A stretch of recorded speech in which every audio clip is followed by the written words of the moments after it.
Good morning, 7 East. Happy Tuesday, people. It is the 33rd episode of Free Lepre Radio. I am your host, Mr. Lepre. We are on the air. Let's take a look at today's agenda. First thing I want to talk about is the parade today. Today is parade day. Exciting stuff. We'll get to that in a second. Then I'm going to go over the assignment for the inventions, which will lead into me talking about the Industrial Revolution, which is kind of where all this age of invention is heading to. And then the fun segment of the day, animal news, 3 animal stories for you today. So look at where we are on the weekly calendar, Tuesday, May 12th. There is no new assignment today. You have the Museum of Invention questions to do if you haven't done them. This video will help you because I'm going to basically go over a lot of the answers, not all of them, because you still got to do the assignment yourself. But today, the main topic is the Industrial Revolution. Give yourself some time to check out the parade if you can today. Wednesday, we have another assignment, and then Thursday and Friday, we'll get to that when we get to it. 33 is the number of the day because there are 33 days left of school. Now, I did not plan this. Imagine the coincidence that on the 33rd episode of Free Lepre Radio, it was also the day when we had 33 days of school remaining. I did not plan this. Illuminati confirmed. So today is parade day. And I will be driving through the Bedford Parade at 1 o'clock, so I hope to see you along the route. I got the instructions about where this route is going to be taking place, and I have to admit that I drew myself a map because despite working at the school, I do not really explore the community that much, and I have very poor sense of direction, and I probably will get lost if I don't have a map, even in the midst of all these other cars. So I will be at this parade, and I hope to see you all there. I was going to have some sort of sign on my car, but I thought maybe I'll just color the windows. I drive a black Hyundai. I'll try to write some message on the window, maybe my name, and wave, do whatever. But of course, I won't be rolling down the window, I don't think, given the current circumstances. And I'll be wearing a mask, even inside the car, too, I think. So parade day, I hope to see you there. Just something to do to get out and feel somewhat normal again, even though it's not normal for me to go to a parade in the first place. But still, I'm looking forward to it and hope to see you there. Second item on our agenda, the Industrial Revolution. Leading up to that, we're going to talk about the inventions. So I'm just going to go through each invention and give you a super fast summary of what each one did. So the telegraph, before the telephone gets invented in the late 1800s. Telegraph is the way you communicated before the telephone. Basically, you would have this telegraph device with a wire connecting it to another one, and when you would click it, it would send sound tones through the wire to the other side, and they would come out as beeps and boops. And because they could not send a voice along yet, they had to wait for the telephone for that, they had to invent a new language. And that new language was named after the person who invented it, Morse code. So Samuel Morse. Morse code, it uses fast beeps and I guess you could say dashes. So beep, beep, beep, like that. And in certain combinations, they spell out phrases and letters. And that's how you get messages. And there would be people who would study Morse code and they'd be specially trained to send and receive messages fast. And that's going to be our first kind of mass communication until the telephone. Steam engine, probably the most important invention on this list.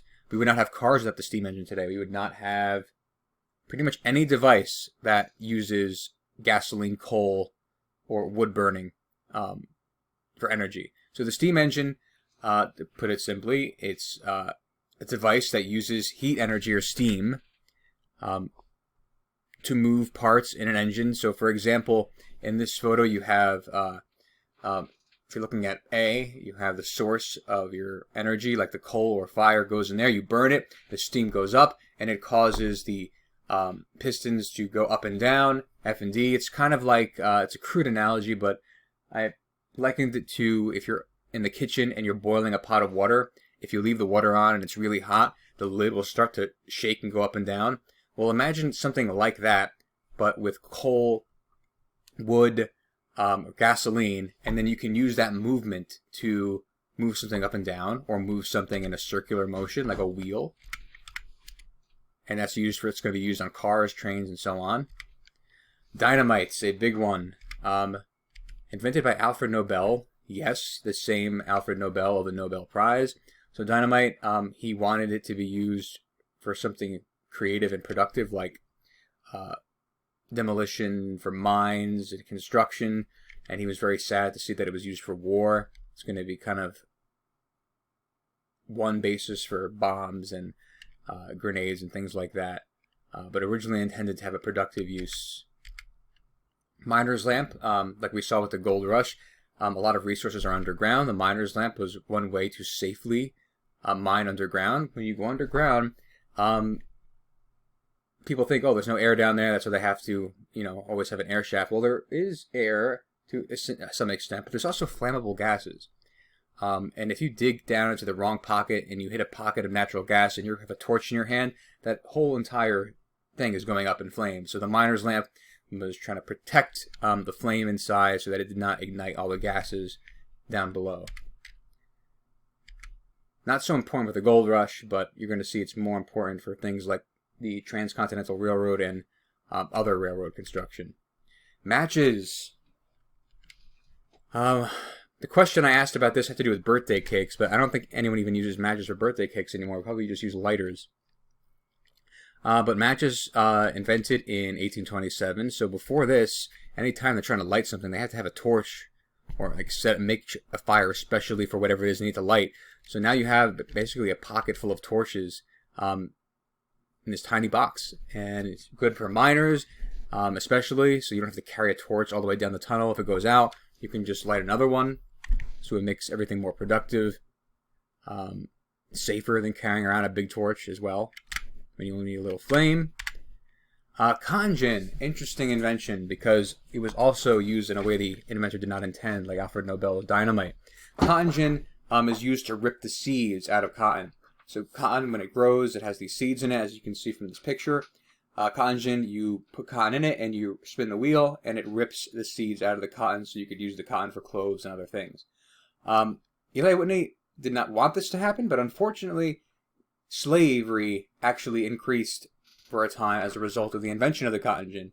You might think that it would actually be less because you think, okay, if the slave owners are growing all this cotton, then if they had a cotton gin, then they won't need as many slaves to do all that work, which is true. But if you're also looking from the perspective of one of these slave owners, they think, okay, well, then it means with a cotton gin, I could make even more cotton than I was before, which is also true.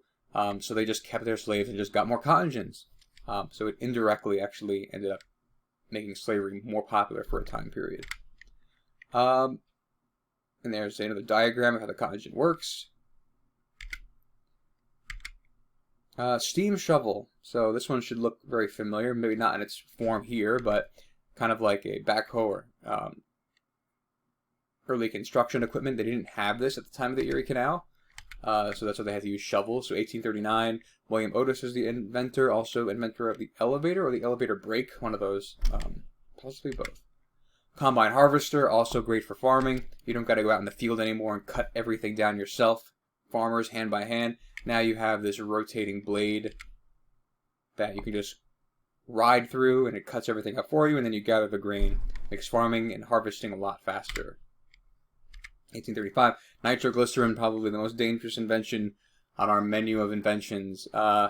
It's before dynamite, so this is invented in 1847. It's an explosive. It's a liquid. Do not shake it, it will explode. Do not drop it, it will explode. Very sensitive. You have to keep it temperature controlled.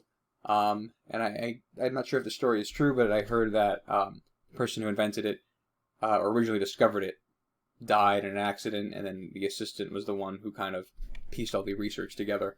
But yeah, don't go anywhere near nitroglycerin. I don't think there's any reason why anyone even have nitroglycerin today. But yeah, pretty dangerous stuff. Sewing machine. Later 1800s and early 1900s, we're going to start seeing more production of like household goods, like clothing and like home appliances, and the sewing machine is a big part of that. Before this, clothes were not really a lifestyle thing. It was just, if you were rich, you had a lot of clothes. If you were poor, you had to use whatever you had. But now the sewing machine is going to make it possible for people who aren't as well off to actually have sense of fashion and have all these different types of clothes as well, getting them much cheaper as well. Steamboat, what can we say besides the fact that you don't need the wind anymore to travel? You can go upstream now. So this is going to increase travel because you don't got to wait for favorable winds to take you where you need to go.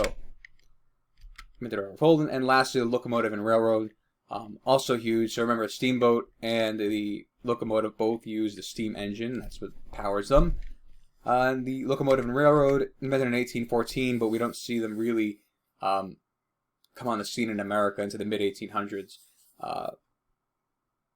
Don't even need to explain. We know what a railroad is. Fast way to travel. It beats using a horse. You don't have to feed it. You have to fuel it, but you don't have to feed it. So, looking at all these inventions, to sum it all up, and as it leads to the Industrial Revolution, all of these inventions help us do or make things at a faster speed, like the Flash, in bigger numbers, like the Hulk, and at a smaller cost. So think about if you're a farmer. Let me go back to the combine harvester for a second. Let's say you're a farmer and you have 100 workers that you hired to harvest all the stuff that you grow. Well, let's say you buy a combine harvester that does the work of 50. Get 2 combine harvesters and you can just unemploy everyone else. You don't need anybody else. You can also sell it cheaper. So if you want to make your product more appealing to people, you could say, okay, well, mine costs $5 while yours costs $10. You can make it cheaper because you don't got to pay the workers that you don't need as much anymore because you have this new invention that can do the work for you. And like with the sewing machine, you're going to get a lot more different types of clothes being made. They're being made in bigger numbers, and because of bigger numbers, you don't have to charge as much, so it costs less. And everything's being made faster. Travel's happening faster. Making clothes faster. Blowing things up faster. Harvesting faster, digging faster. Everything is happening faster, in a bigger number, at a smaller cost. And whenever these big changes happen, a revolution soon follows. And in this case, we say these inventions are a major cause of the Industrial Revolution. So a revolution means a sudden, complete change in something. Industrial is kind of related to how things are produced. To put it simply, it is a huge economic change where products start being made in big numbers and very quickly by machines and factories rather than by hand. Now, you can probably easily predict this, but if something is being made in larger numbers and by machines, that means that there's less work for people to do. So one of the unfortunate side effects of the Industrial Revolution is that workers' jobs in many industries get snapped out of existence or otherwise reduced heavily. And this is going to create a lot of problems. If you were someone who had a job all their life and you were like trained as a farmer and all of a sudden now they have a machine doing the work for you, you have to wonder, okay, what am I supposed to do? How am I supposed to feed my family? How am I supposed to make a living? Well, this is going to present a lot of problems in the late 1800s, and this is why we're going to see a lot of labor movements, things like unions form, because workers are going to need to stick together to make sure that they can, stay afloat in this era of a lot of change and some segments of society getting much richer while others aren't really following at the same rate. So that is the Industrial Revolution. And from this point on, we kind of see in America an explosion of how many products are being made and the kinds of products that are being made. America being the world's #1 economy really started back here when America was able to actually get its industrial capacity up and running. This is going to continue through the 1800s and early 1900s. Now for our final segment of the day, animal news, 3 animal stories for you. Story number 1. This one is terrifying. It's like an episode of Black Mirror. Singapore deploys a robot dog to encourage social distancing. So I don't know if you saw this. I saw the video. But apparently there's a robot dog in Singapore that's like patrolling parks. And it has a speaker. And it's like going towards people who are too close and telling them to stay away. Kind of terrifying, I have to admit. It still counts as animal news because it's a dog. It's a fake dog, but it's a robot dog. Like Goddard from Jimmy Neutron. 2, one of my favorite animals. Glad to see that they're okay. A dangling raccoon rescued from under a California highway ramp. Happy to see that the Department of Public Works decided that it was a good idea to rescue this raccoon, even though raccoons usually have rabies in high numbers. This looks like this one was fine because there was no follow-up story of it biting anybody. So good. Happy to hear that raccoon is safe. Last but not least, even more terrifying news. I don't care about murder hornets. These are some of my least favorite animals. Seagulls. They make going to the beach miserable. I remember when I was a kid at Disney World, they just really ruined my experience on the boardwalk, pecking at any food I had in my hand. But now, apparently, since there's no one out and no food for them to pick at, they are eating rats. Unbelievable. So after closure in cafes and restaurants in Rome during coronavirus lockdown, they're now just going after live animals. And I'm afraid we're next. So steer clear of those seagulls. Remember to stay safe. Hope to see you at the parade today. This is going to be me signing off for the day. Maybe I'll see you later in person.